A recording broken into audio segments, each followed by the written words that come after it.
There it is. Now I'm live on YouTube. Hey, YouTube. Hey, TikTok. I'm going to say hi to people on TikTok. Good morning. It's February 8th, 2025.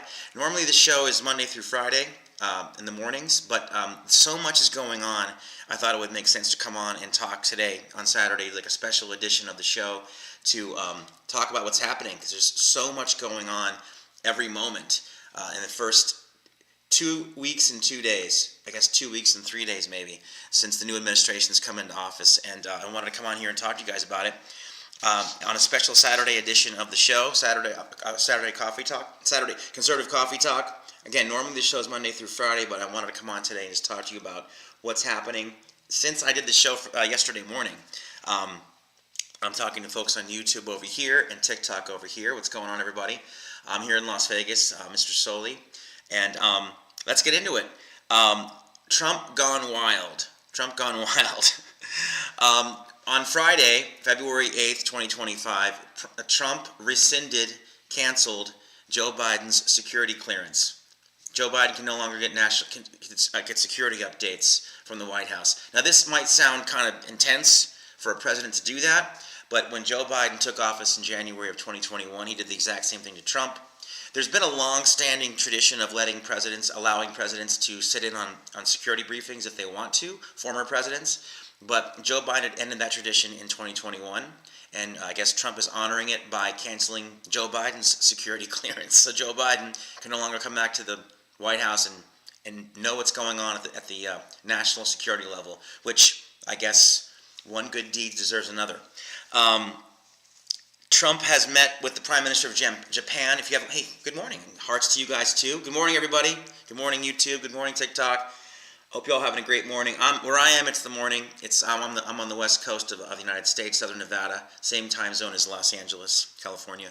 But again, Trump met with the Prime Minister of Japan on Friday. It's on YouTube. Check it out. It's a fantastic meeting. Japan has committed $1 trillion in investments in the United States under President Trump. They're going to buy natural gas from us, oil. They're going to invest in. They have some strategic partnerships that they're going to be doing with Trump. So that's $1 trillion coming in already in 2 weeks and 2 days. That's pretty cool. And the Prime Minister mentioned that he'd never met with the Biden administration. In Biden's 4 years, he had never met Joe Biden. So he was very excited to be invited to the White House and to be treated with the kind of respect that Trump treated him, which is great for our country, great for Americans, great for new jobs, great for investment in the United States. Trump's doing what he said he would do. He's bringing in the money. So that's pretty cool. I thought this was very interesting. I wanted to share this with you guys. The Kennedy Center in D.C., Trump fired the board of directors there because they were showing content that he thought was, let's just say, they were hosting shows for people of a certain age that the content of which was questionable. So Trump fired the board of directors, named himself the board of directors, and he's now, I guess, the entertainment director for the Kennedy Center. And he'll be showing, science shows and things about science, which is what should have been going on there in the first place. But under Biden, it had gone in a different direction, and Trump pulled it back to what he thought the content of that organization should be sharing with the general public. That's just fascinating to me that the president's done that. I think that's pretty cool. Trump is shrinking the government, guys. He's kept his word. He's going to shrink the government.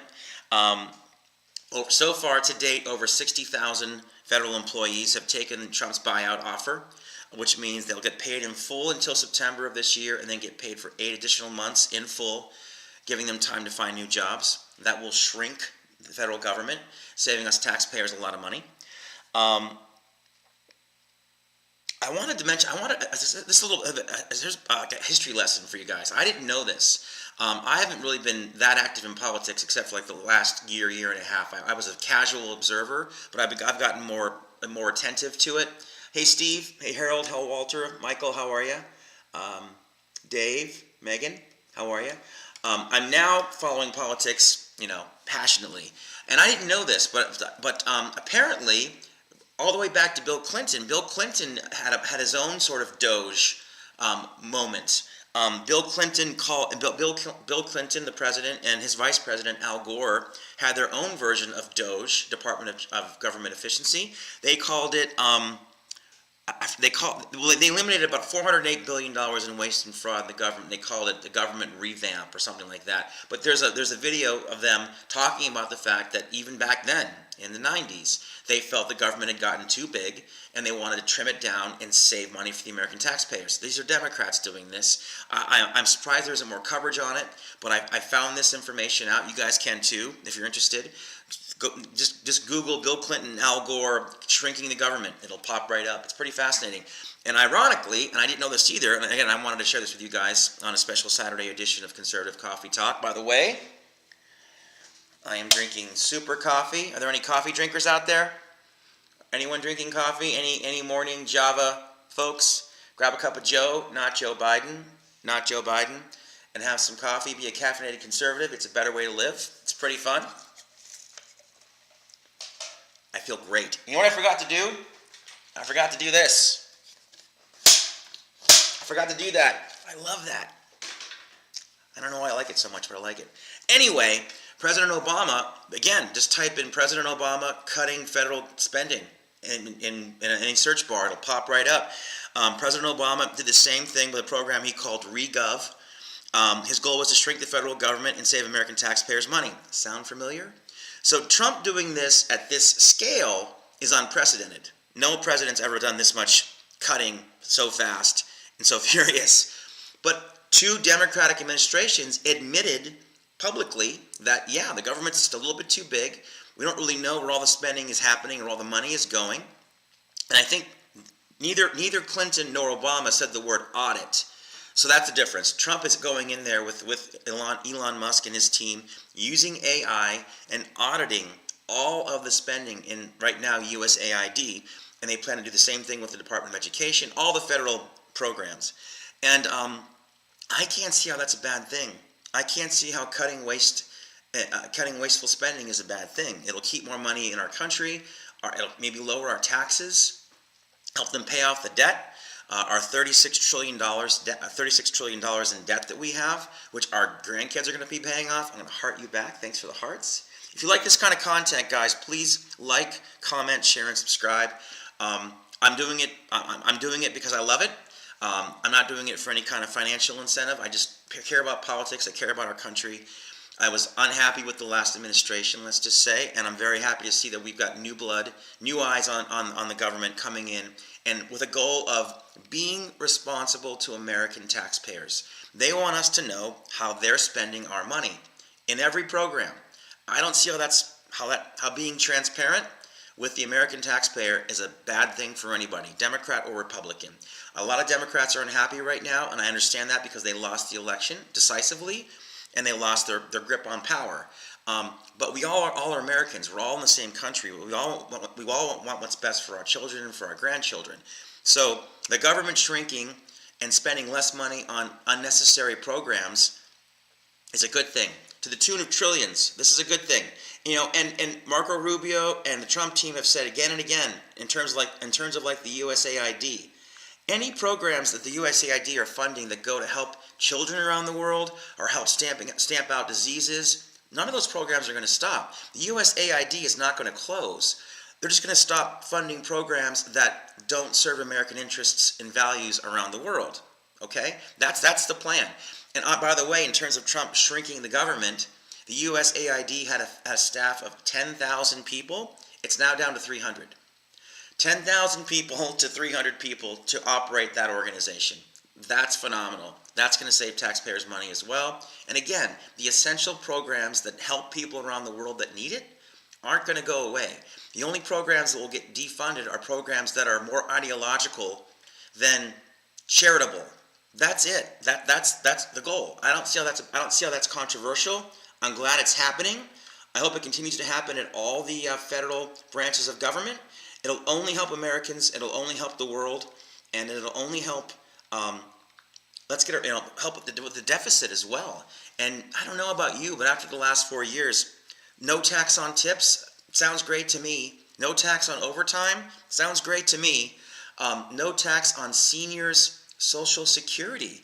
If you're retiring in this country and you spent your whole life here and you've been paying taxes for 30, 40 years, you should not have to pay taxes on your Social Security. You're getting back money that you put in. I agree with that 100%. I don't even see that as a political issue. I mean, do you guys? Do you think that seniors should get taxed? Do you think that people who are living on Social Security should have that one lifeline taxed? I don't see it that way. I agree with this administration. I'm an entertainer in Las Vegas. I'm a guitar player. I'm a singer. I make tips. I have to report those tips to the government. But if you think about it, if you're with your hairdresser or a handyman or anyone providing you with a service, a waiter or a waitress, and they do a great job, and you hand them cash or you Venmo them money, why should the government be a part of that transaction? Why should our tips get taxed? I don't see any logic in it.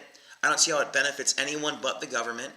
And I think it's time for Americans to keep more money in their own pockets. We know how to spend our own money, and we're finding out the government's been misspending it to the tune of trillions for a long time. Essentially, what's happening right now with Doge and USAID, the first government program to go under the Doge microscope, is that essentially the federal government's credit card report hasn't been looked at in about 25 years at this level, and Doge is going through and finding a lot of wasteful spending. So that's what's happening with USAID, with Doge. But again, their goal is not to stop giving money to kids around the world that need it. Their goal is not to stop giving money to help fight diseases around the world or help fight charitable causes that we believe in, that we know are going to actually help people on the ground who need it. That's not what they're doing. They're cutting spending to programs that have nothing to do with humanitarian or charitable aid. They're more ideological than charitable, and a lot of the ideology that the USAID has been supporting around the world isn't even American ideology. It's just this kind of, it leans in one direction, let's say, and that's not what the program was set up to do. John F. Kennedy actually established USAID by executive order back in 1961, and he was a classical liberal. If John F. Kennedy came back to life today, he'd be a Republican. I'm convinced of that, or at least a conservative. I don't think John F. Kennedy, if he came back today, would fit in the Democrat Party, because RFK Jr., his nephew, left the Democrat Party and is now trying to get a job with Trump. So the Democrats have moved in a very, very different direction since John F. Kennedy was the president back in the 1960s, and that's when USAID was created. Again, as a humanitarian, charitable, global organization to extend the interest of to extend American interests and generosity around the world, as long as the money was going to help people that needed it and reflect American values. And they've kind of lost their way in that respect. So there's the history lesson. Both Bill Clinton and President Obama had their own version of Doge in their respective administrations years ago, but not the overall audit. They just wanted to they approached a few different federal programs and chopped them down a little bit. Trump is doing a systemic, top to bottom, bottom to top, full-on audit of every penny, and they're finding a whole lot of stuff that can go away. The money can stay in our country, get reinvested in American citizens, lower our taxes. I think about this all the time. With the money that we're finding that they've been wasting, say in USAID, wouldn't that put solar panels on every roof in this country, or at least solar panels on every federal building in this country?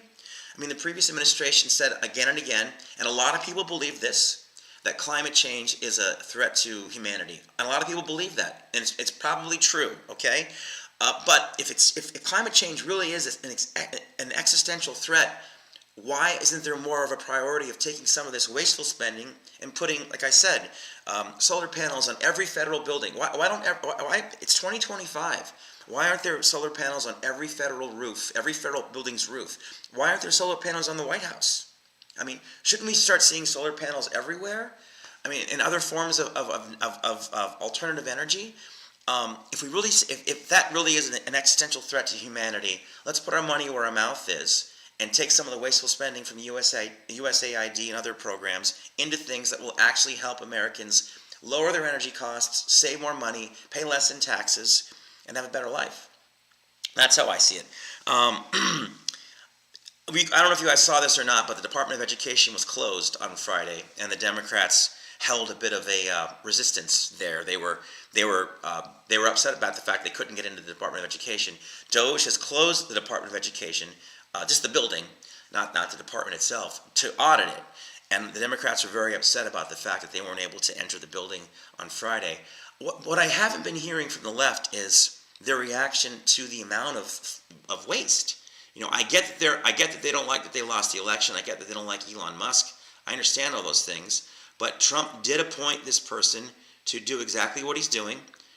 Elon, by the way, is doing it free. Elon has no salary. He's not getting paid to do it.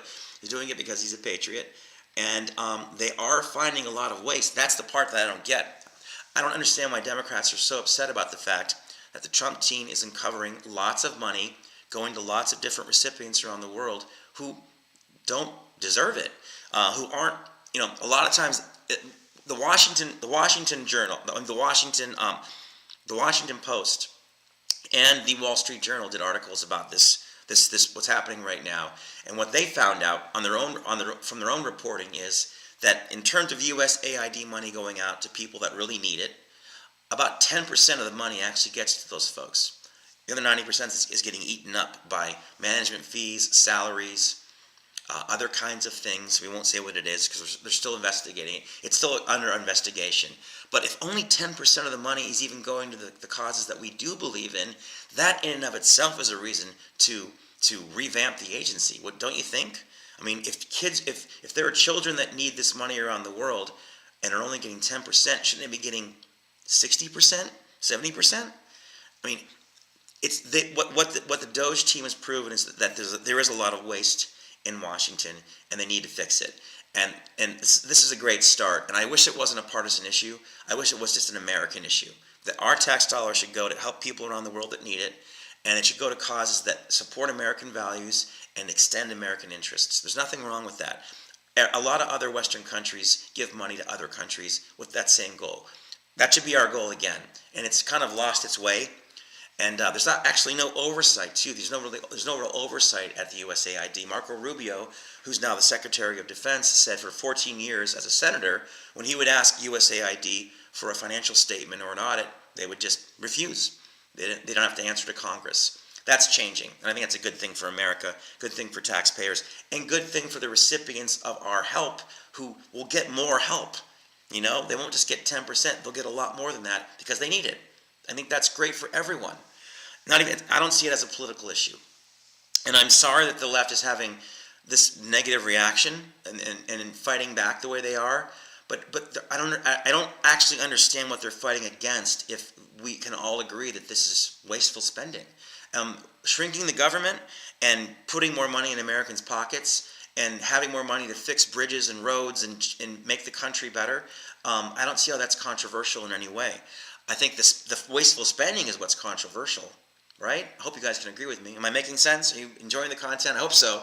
But I wanted to come on here on Saturday, do a special edition of the show, Conservative Coffee Talk, because there's so much news happening so fast. I couldn't wait until Monday to get back into it. I think Trump taking away Joe Biden's security clearance was, I guess Joe Biden started a new tradition. Joe Biden was the first president to not let the previous president, President Trump, the 45th president, Joe Biden was the first president to not let the previous president have national security clearance after leaving office. So Trump returned the favor. I guess that's going to be the way to do business here in Washington, which I think is unfortunate. It was a courtesy, a professional courtesy, essentially extended to previous presidents that Joe Biden stopped. And Trump followed Joe Biden's lead on this one and yanked Joe Biden's clearance on Friday. Joe Biden can no longer walk back into the White House. He's just a regular citizen. So I guess what goes around comes around. I don't know if you guys believe in that or not. I wish that wasn't the case. I wish there was more civility amongst presidents at least. But we're living in strange times. That's all I had for you guys. I wanted to just cover those couple of things. I thought it was really fascinating to see Trump gone wild, Trump shrinking the government, the history lesson about Obama and Bill Clinton both trying to do their own version of Doge a long time ago and not succeeding at all at the level at which Trump is succeeding, because Trump's doing a top to bottom, bottom to top, full-on audit of everything. And I think we're going to find a whole lot of money that can stay in our country, which is great. And the money going out to help people, more of that money will actually get to those people. Again, all positive from how I can see it myself. And I want to offer you guys a challenge. I want you guys to make this the best Saturday of your lives. Make it a great weekend. It's Super Bowl weekend in the United States. I'm hearting everyone. Hey guys, thanks so much for supporting my channel, supporting the content. You too, you guys are great. Make it the best weekend ever. Have a great Sunday with your family, your friends, your partners. Super Bowl Sunday is going to be awesome. I'm here in Las Vegas. There's all kinds of parties and events. Excuse me. I need more coffee. One more sip before I go. Be a caffeinated conservative. It's a fun place to be. So enjoy the Super Bowl with your friends. Have a great weekend.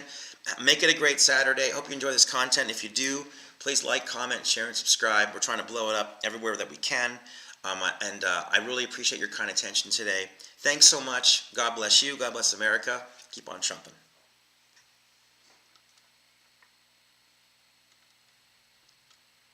One more time.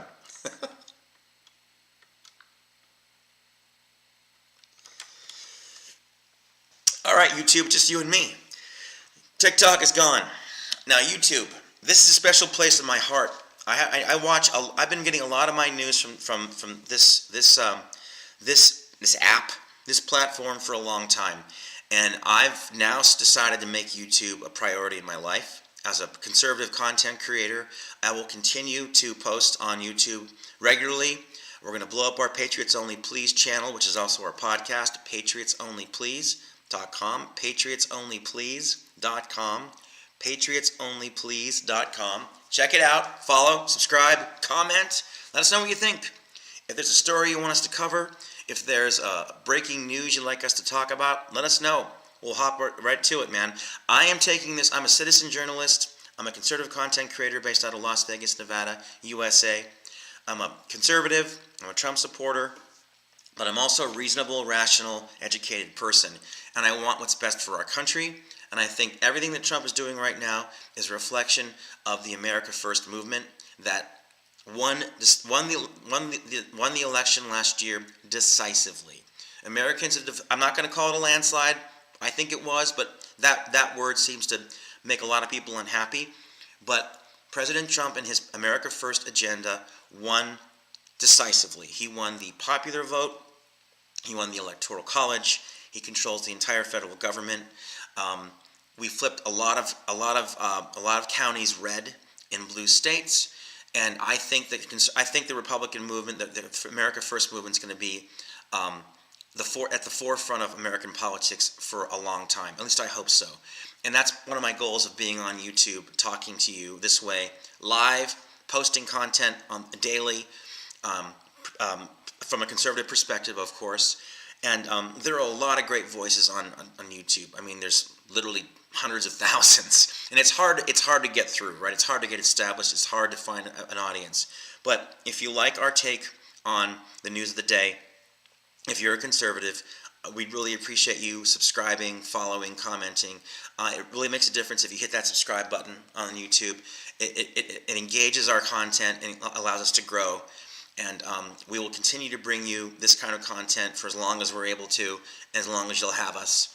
But I particularly wanted to say thank you to the folks on YouTube, because I get most of my news from other creators on YouTube and from some networks, both left and right. I don't just listen to the right media. I listen to the folks on the left as well.